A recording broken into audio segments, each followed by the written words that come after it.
I know about those figures. We already know about these figures. But what are you doing? What is your organization doing to bring some level of succor to the people? Yeah, my organization has done a lot and is still doing a lot. Benue State government, through my agency, has mobilized a lot of resources. Government has spent hundreds of millions of naira providing food and other relief materials to these IDPs since the beginning of this year. It is getting to 3 months now since the state government has been spending money on these people. Though we have support from NEMA. NEMA just came once with a few relief materials. We are not seeing them again. But National Commission for Refugees,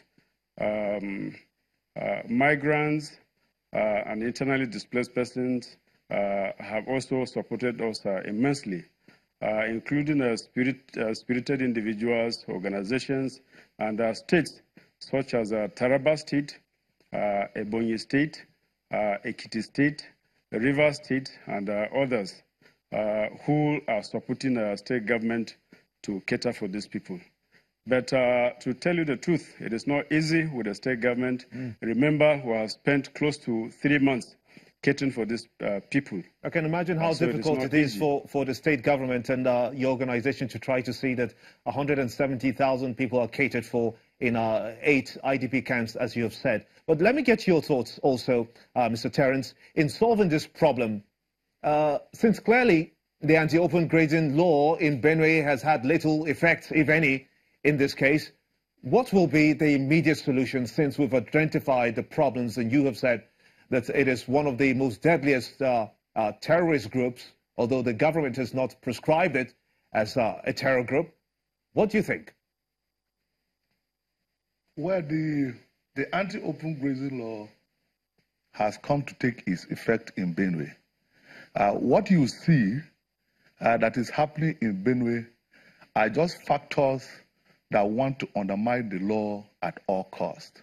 And that is why they are developing some conspiracies and trying to set narratives to make sure the law does not come to stay.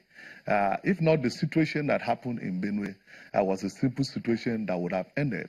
But then there are some people in high places at the federal government that felt that the peace that we have seek in Benue through this law does not come to stand. If not, this is a crisis that was forewarned.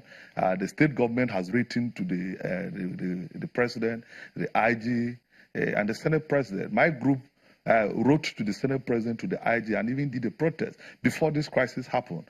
So those were supposed to have been intels that would have curbed this crisis, but they looked the other way. And then when this happened, instead of the police, who are supposed to enforce laws, to come and take charge and be able to resolve this situation, we all saw in Nigeria where the IG of police became the spokesman of the people that were claiming the killings of Benue.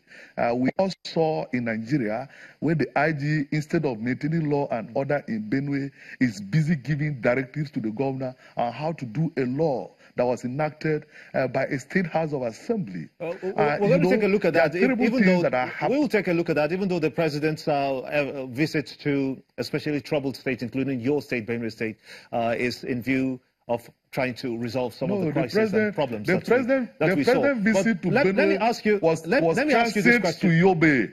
Let me ask you this question, though.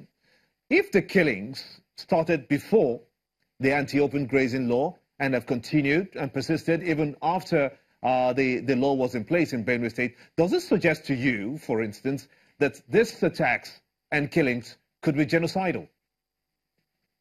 Yeah, what happened is a genocide. We have always said this is a genocide that visited the people of Benue, because these were unarmed and innocent people in their sleep that were invaded, and this genocide unleashed on them. From day one, this is what we have said. And this brought a serious humanitarian crisis, just like the SEMA boss is saying here. And until the outcry of Nigerians and in the international community, the federal government refused to even direct NEMA to come and attend to this situation.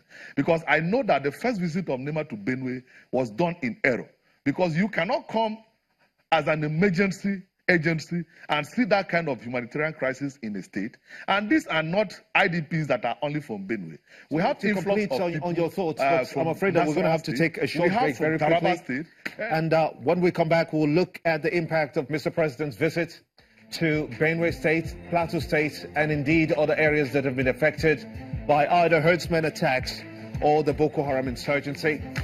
You're watching State of the Nation. We'll be back after these messages. Join us again.